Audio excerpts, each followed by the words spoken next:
This is the Chris Project, where we discuss mental wellness, self-awareness, and mindset with entrepreneurs and experts. Set your perceived ideas and biases aside, and let's go on our journey for yourself, for your family, for the world.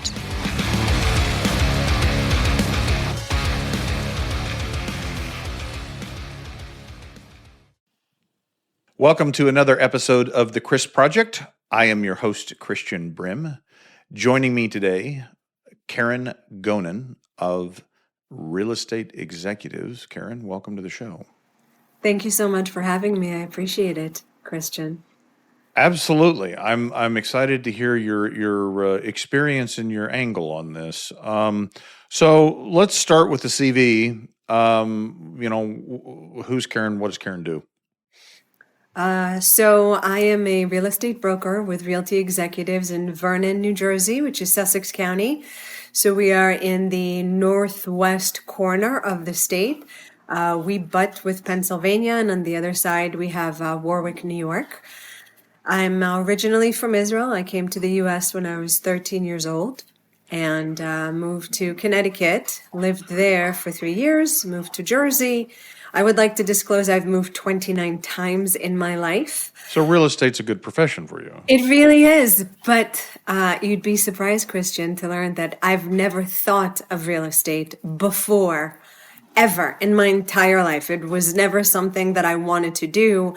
And it's by chance or by the universe or by God, whatever you believe in, that I made it to real estate. And it's definitely where I'm supposed to be, because that's where I can do the most good, in my opinion. Oh, now that's interesting. So we've talked about on this show a little bit, probably not as much as we should have, around purpose. And you mentioned a purpose in being in real estate that wasn't really your design, right? Like you didn't set out to be in this industry. Talk a little bit more about that from your personal understanding and belief. Sure. So I was always in customer service and managerial positions. Prior to becoming a real estate agent, I had worked with my family at shipping, import and export for almost 20 years. We had our own company, and we were actually the third largest exporter from the U.S. to West Africa. So we had always been at the top. That's how I was raised. I was raised in an entrepreneurial home, and we were always taught to do our best, and our best better be good, because that's just how we were raised. There's no other option. And so I got into real estate because I was in between jobs. At the time, I had just left my job as a CEO for a beauty company out in Queens, New York, because it was too much traffic. My kids were young. My nanny was getting paid more than I was. All these. Never a good sign. Right. It was all these things, and it was time to move on. And so I had quit that job, and I was at home. And my then boyfriend wanted to flip houses in Vernon, New Jersey. We were living in Ringwood, which is a different county. It's Passaic County. And he wanted to flip in Vernon, New Jersey, because in Vernon you could get bank-owned properties for $30,000, $40,000, $50,000. And that's what his budget was. But he wasn't getting any answers from any real estate agents. No one was calling him back, texting him back, none of that. So he came home one day and he was very frustrated. And I said, look, I'm between jobs, so why don't I do this for you? I had always been in business, and therefore I'm really good on follow-up. So I figured this would be the perfect opportunity. Again, wasn't doing anything, wasn't even thinking of getting another job at this point. I needed some rest from all the driving and all the drama at my prior job. And so I said to him, listen, why don't I take over? Because I'm attached to my phone, like everybody else these days. And I've always done customer service, always been in business. Let me do it. So after 2 weeks of me trying to get a human on the phone in order for him to go and see a house, I was getting frustrated because day in and day out, I'm calling, texting, emailing, no one's responding to me. And one night, it was a Thursday night, He came home, we were sitting down at dinner, and all I'm doing is complaining about how all these real estate agents, no one was calling me back. And I'm sitting there and I'm going at it. And don't these people need to make money by selling a house? Don't they not get paid unless they sell? Why wouldn't they want to sell a house? Not knowing all the background story, because it's not an industry I was ever interested in. Didn't even cross my mind ever in my entire life. And so he looked at me and he said, why don't you just become an agent? And that night I was signed up for class. And the following Monday I started class. And a month later I had my license. And that's how it all began. This is why I say it was some other force that brought me to real estate. It was not my idea under any circumstances. I found that most of my ideas are bad ones. I don't know if you have that experience. Like, I have this idea that this is what I should do, and then it's like, Okay, so was that your first entrepreneurial endeavor, or had you dabbled No, before?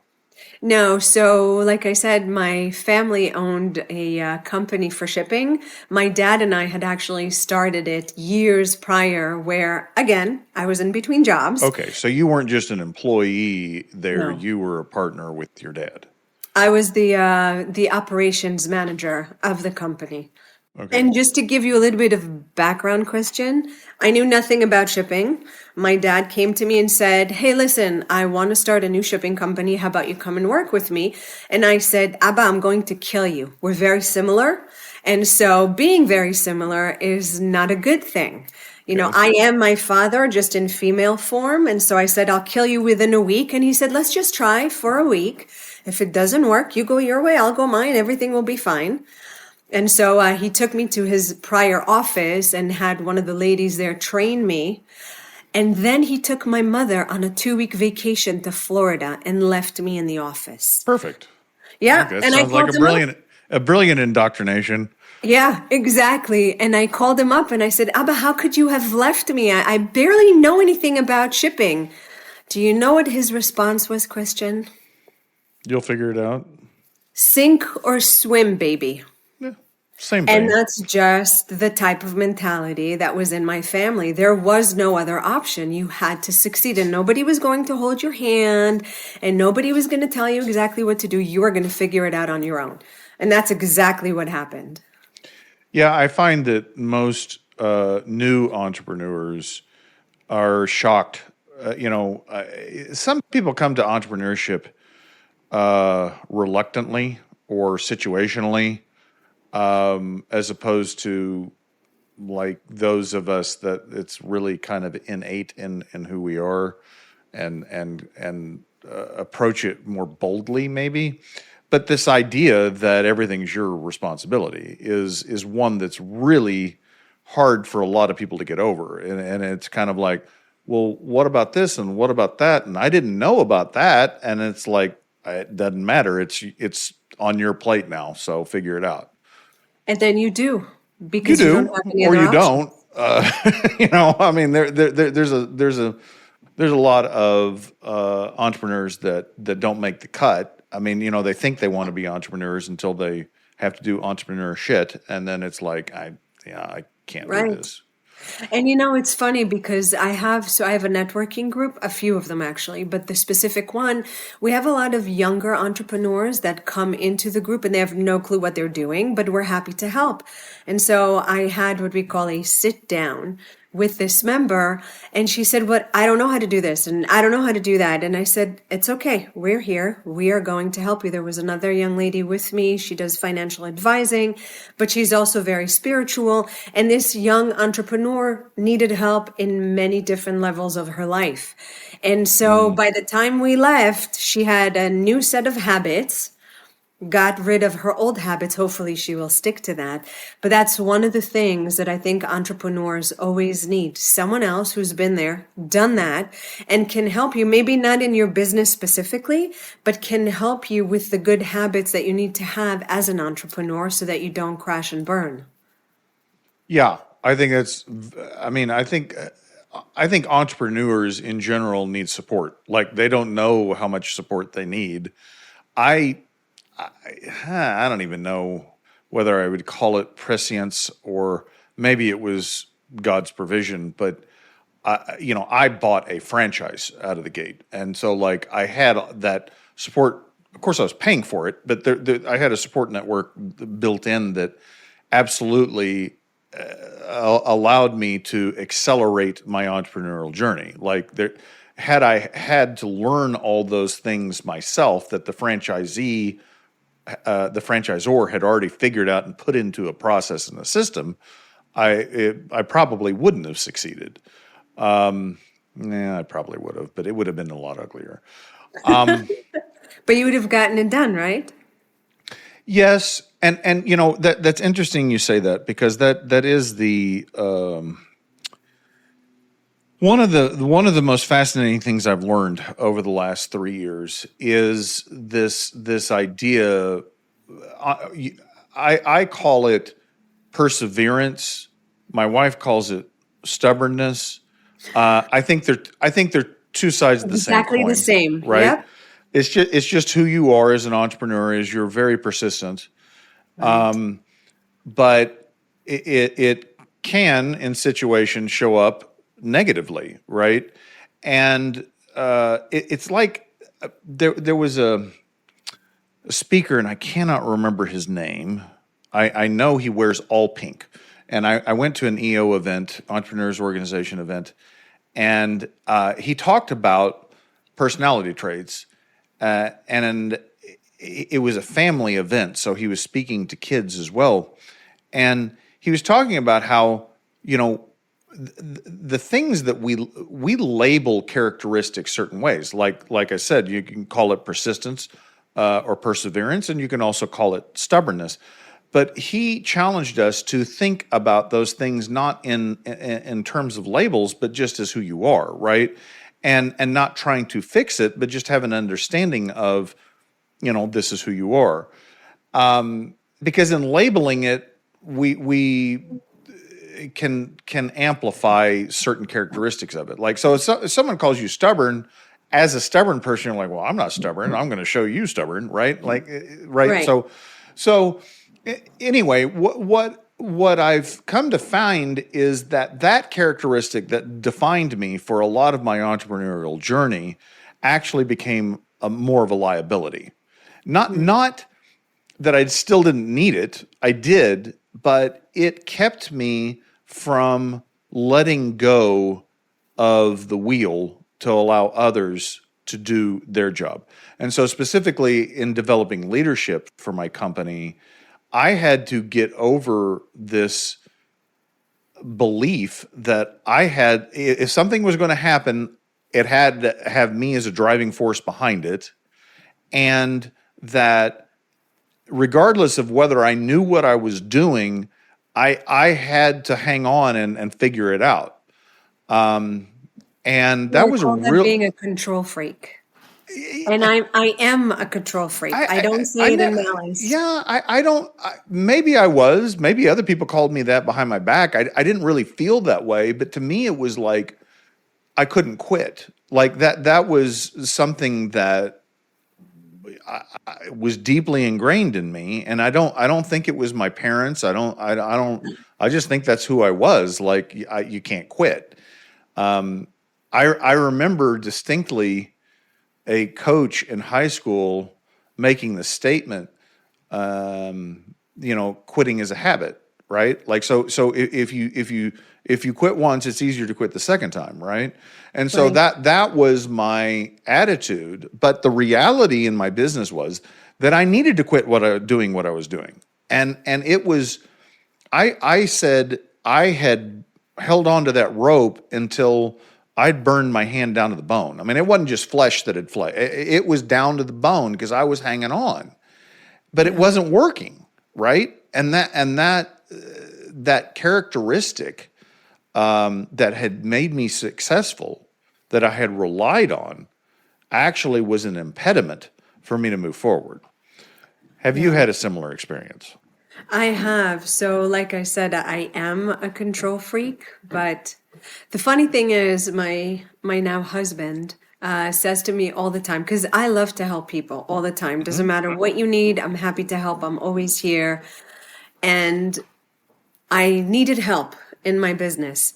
And I couldn't make it to a showing. I don't remember the exact situation, but I needed help and there was only me because at the time I was the only agent. And he said to me, he said, if you don't let people help you when you need it, they're going to stop asking you for help. And then a light bulb went off because I want to give all the time, but I don't want to ask for help. I don't want to delegate. I want to hold on to everything because it's mine, mine, mine. And I can handle it all by myself because I'm a very independent woman. But as I grew older, I realized that's not the case. And sometimes letting go of that control is much better for me and my business. So when I'm in a tizzy, as we say, and I have 300 things to do, but I only have time for 2, I very often turn to my husband and say, hey, look, these are all the things I need to do. Because I'm so deep in it, I can't see outside. I can't see the big picture. Then I'll say, these are all the things I have to do. Do you have any ideas? So he's my sounding board where he says, well, is this really necessary?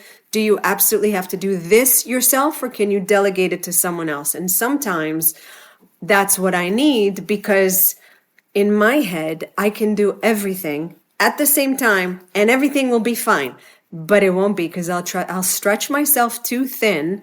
And at some point I'm going to crash and burn. And I don't want that to happen. So I have had that happen many times. And sometimes it's on a very small scale. Like it's just a day where I have an appraisal, a showing, and a new client, a listing appointment at the same time. Who can I give what to? So I'm not good with the giving away things. I should be able to do everything. So that's something that happens on a regular basis. And sometimes it's a lot bigger. Sometimes it's, hey, you have to officiate a wedding on a Saturday and on Sunday you have to be in Arizona and on Wednesday you have another event. So sometimes it's on a much bigger scale. Yes, I think my experience with that resonates with yours.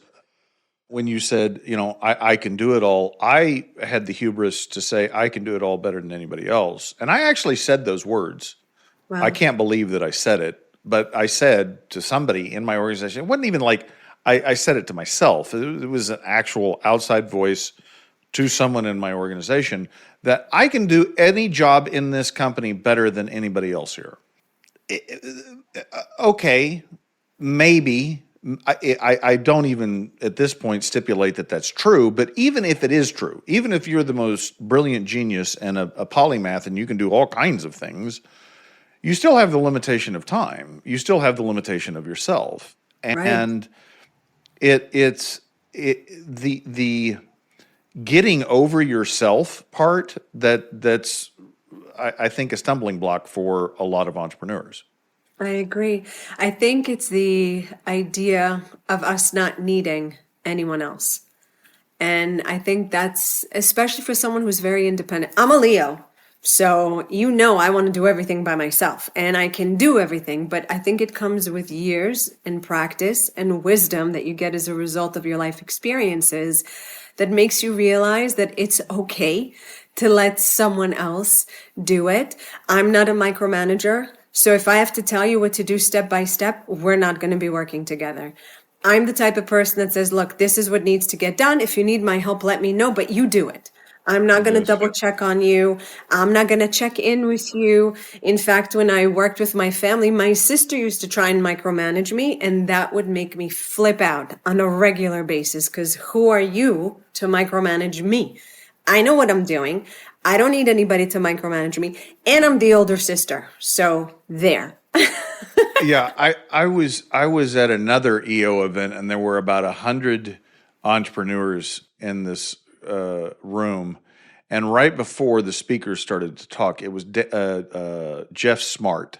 He and his dad came up with Strength Finders and he wrote the book, Jeff wrote the book Who, which is a brilliant book. Before we started, because like everybody was calming down a little bit, and he looked at one of the people in the front rows. He said, "Go get me some coffee." And you could see the guy bristle, right? But he used it as a teaching point, and he said, "Entrepreneurs are very self-sufficient. And at the core of that, they don't like to be told what to do, right? Exactly. You can ask me to do something, and I'm absolutely willing to help, love to help, right? But don't tell me to do it, right? Exactly. And I found, because that's the way I want to be treated, that was my expectation with others, right? And to your point, like, I can't hire somebody that needs constant attention, right? Because that's not the way I function. However, I had to realize that all of my employees, especially my leadership team, are not entrepreneurs. They're not me. They don't think the way that I do. And they need more than I would in that situation, right? Right. And learning how to manage people was a challenge, because I wanted to be managed the way I would want to be managed, and some people need a little more, a little different. Like, it may show up as coaching, it may show up as mentoring, it may show up as, educating, but you can't just take an employee and treat them like an entrepreneur and say, go figure this out, because Right. the most of the time that won't work. And I think that's part of the problem. So, as a real estate agent, and I teach this to my agents all the time, when you walk into a house or when you first meet a client, you need to assess who they are very quickly. For instance, if I go on a listing appointment and I meet a husband and a wife, and the wife is naturally more emotional than the husband, but the husband is very analytical. He's about numbers. I'm not going to sit down and be my emotional, nurturing self. I'm going to spew out numbers and statistics about the value of their home, sales in our area, those type of things, because clearly he's very pragmatic. And this is what he needs in order to work with me.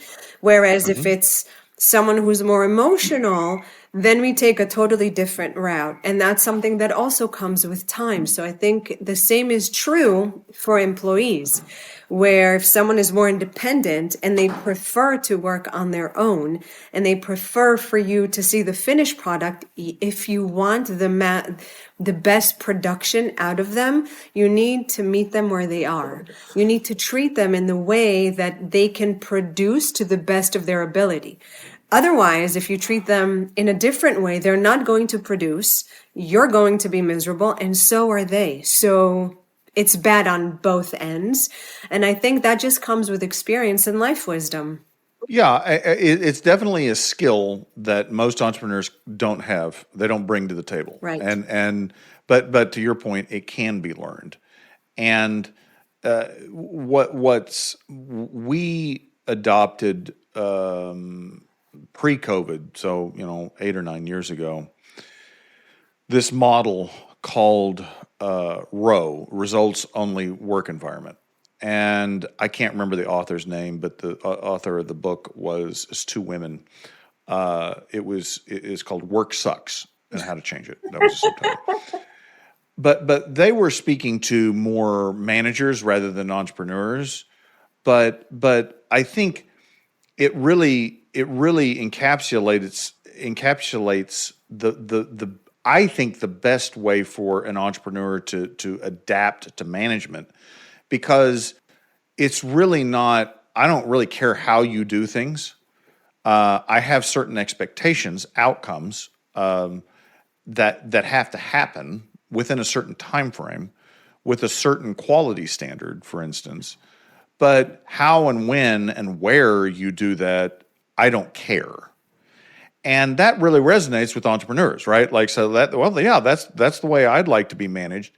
However, it gives you the framework to work with others that, like, not everybody can work in a ROWE environment. Like, there are a lot of people that just need that Handholding. micromanagement, Yeah. right? Yeah. And so you have to be careful what employees you hire for that. They have to have a little bit of that entrepreneurial spirit of figuring things out themselves.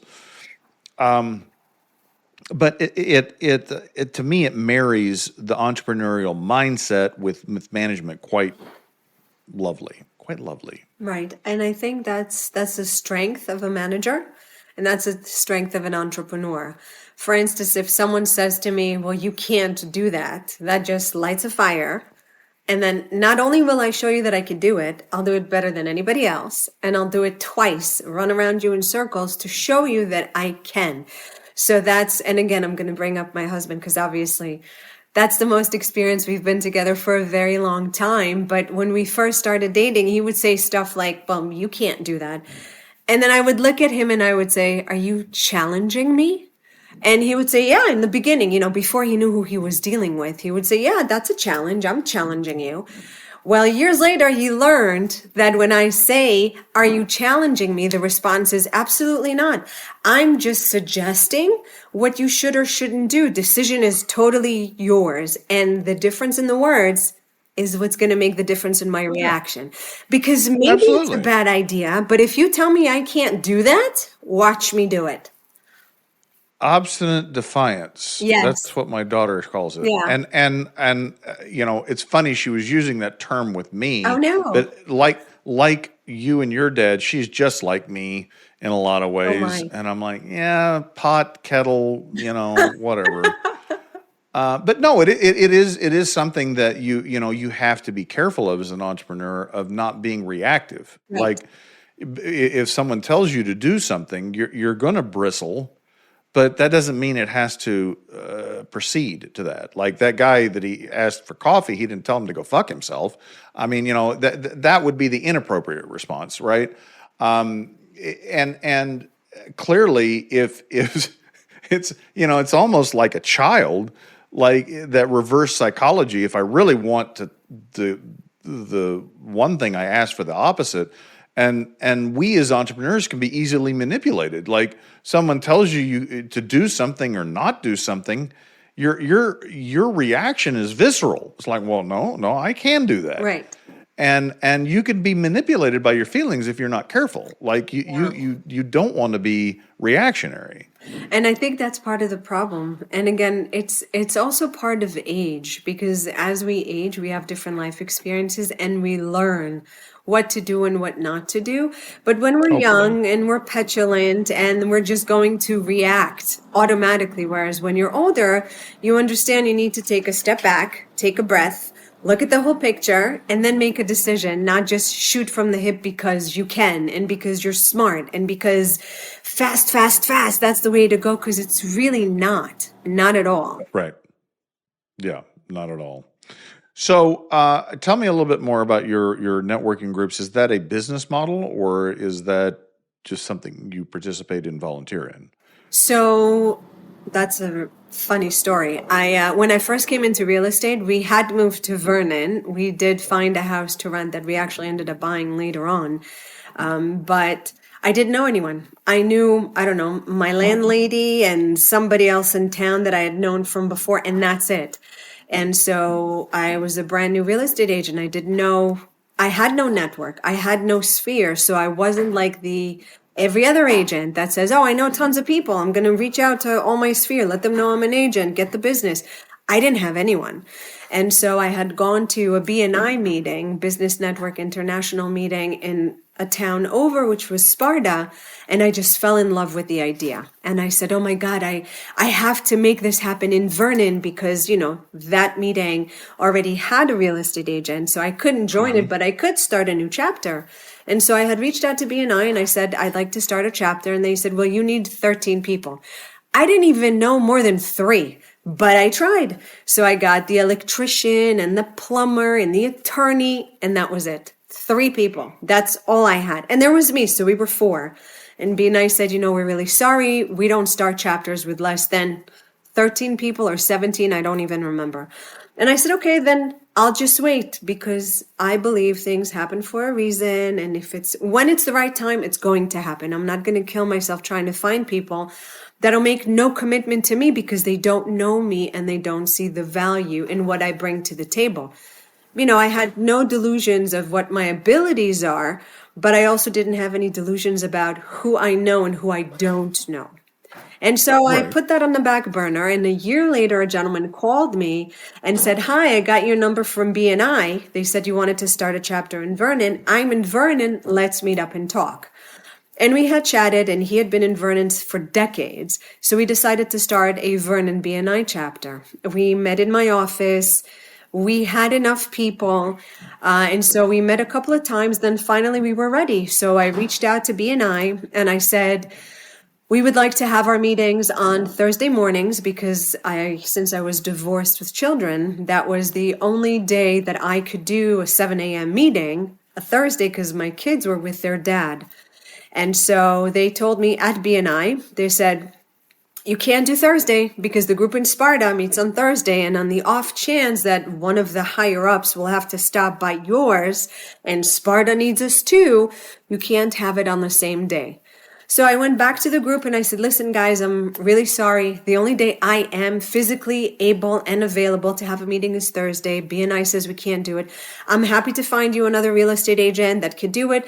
I can't, physically can't. And so they said, absolutely not. You started this chapter. We'll just start our own networking group.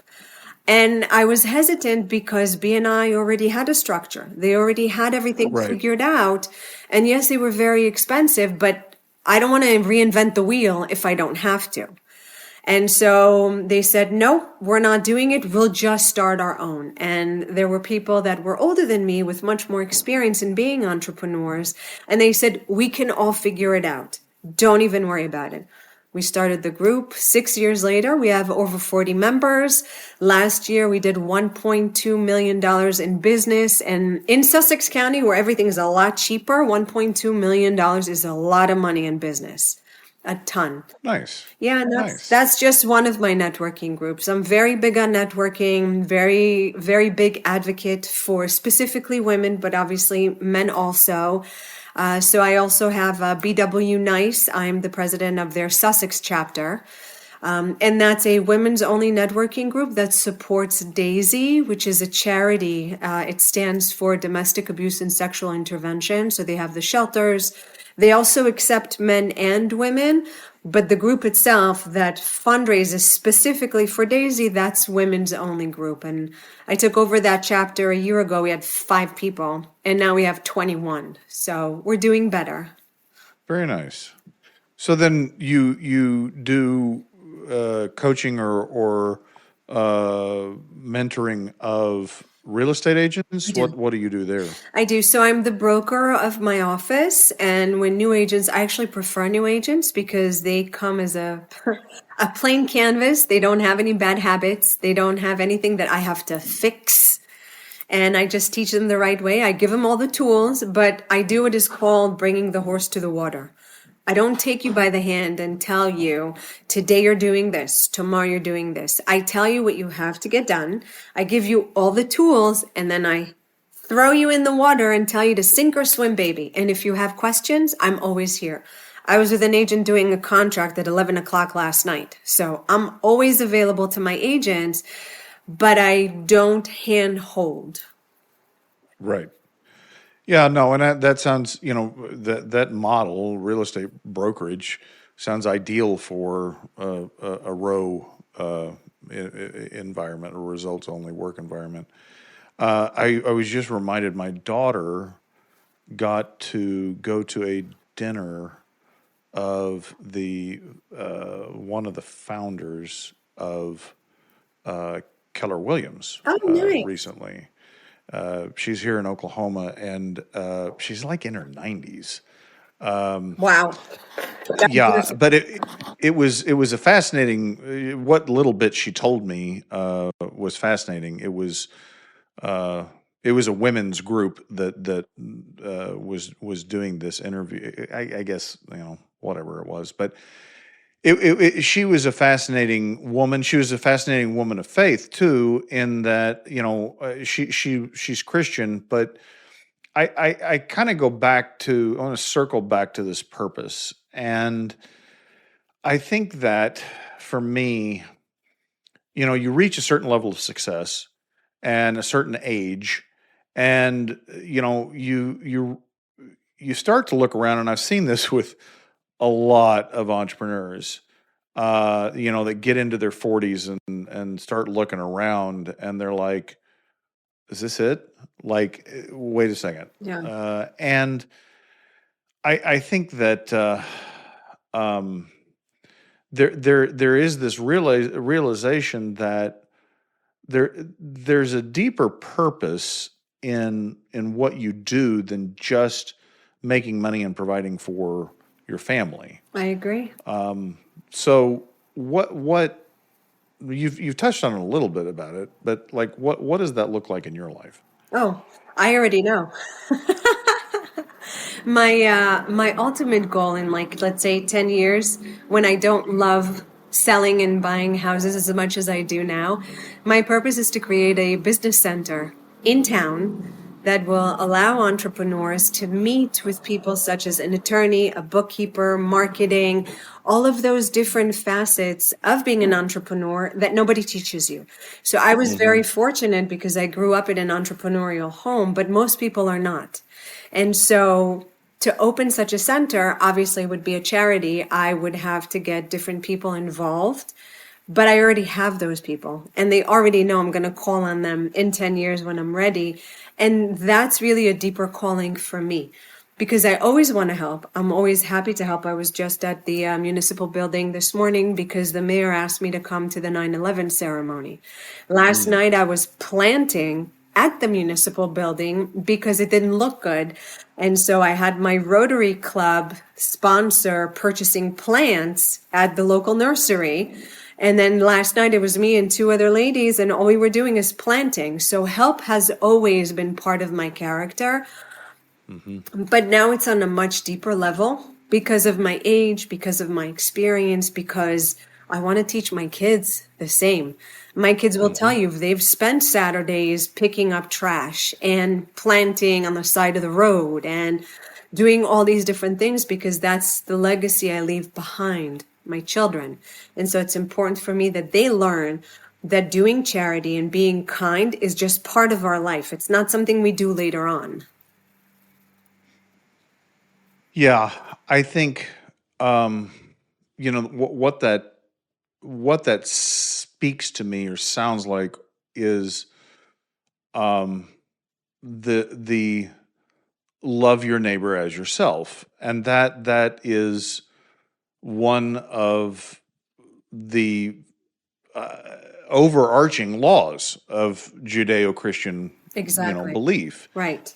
Of course, the other is loving God, but I don't think personally, I don't think you can love others completely until you love God. I agree. I think that the love of God that He shows to us is how you love others. Right. Because you can't give something you don't have, right? And a lot of people don't love themselves. But when they understand the love of their Father, then they have that to give to others. Right. Right? Right. And I think that's what a lot of people are missing. I would say in this country, but I think it's worldwide. I think we've forgotten how to come from a place of love. When I'm angry at someone or someone calls me and curses me out or yells at me, my initial thought is, I'm going to fight right back, and then I sit back and I say, wait, this is not who I am.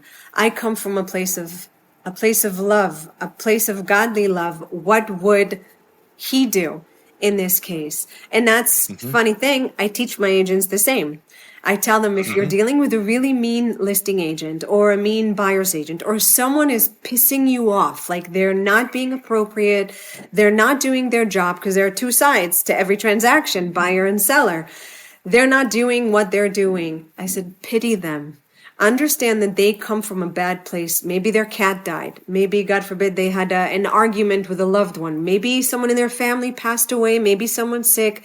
Come from a place of understanding that if you want to succeed and you want the transaction to close, you get ready to do your job and theirs. Because otherwise, you won't sell any houses, you won't make any money. So what that does to them is the understanding that we can do it all. And it's okay to do all of it, but the other side who was mean or wasn't appropriate or whatnot will remember that you did not treat them the same way. You were better than them. So next time they come around, they will treat you differently because you didn't retort with the same mannerism. You were better. You were the bigger person, and that'll give you more success in the long run. Yes. Don't curse your enemies, bless them, Yeah. and in doing so, heap burning coals on their head. Yes. Which I never really quite understood that analogy. I need to go back and understand the Hebrew behind that, but like I'm sure that means something more than it sounds like. But It always does. The Bible is just that way. yeah, I tried to learn biblical Hebrew. That shit's hard. It is hard. I agree. I even went to a Messianic congregation that did intro Hebrew classes and took those, and like I got through the alphabet. That was about it. But I couldn't tell you the alphabet now, and I mean it's like, yeah, I took the Tanakh out in Hebrew, and I started looking at it, and I'm like, there's no way. Like And my pastor heard that I was trying to learn Hebrew, and he looked at me like, "You're nuts, dude! Like, why would?" But to your point, like, language is unique, and you see this in the modern world where translations don't mean the same They things, and don't. so I felt like if I were going to truly understand the word, that I needed to read it in the original Hebrew, and I haven't gotten there yet. Well, Hebrew is the seventh hardest language in the world. And I can tell you it's true because when I try to explain to people one word in Hebrew, I need like 3, 4 sentences in order to Yeah. get the precise meaning of the word. Yeah. Yes. Yes. I'm sorry. Can you excuse me for just a moment? I have a Go ahead. geriatric dog. I apologize. My dog is 13 and she forgets that she just went out and just came in and just went out and just came in. My apologies. No, we had to put down our 14-year-old dachshund Oh this year. So no, that's awful. yeah. He ended up with an abscessed tooth, and the doctor said, "Look, he ain't gonna go through surgery." So, Yeah, that's really sad. I'm sorry to hear that.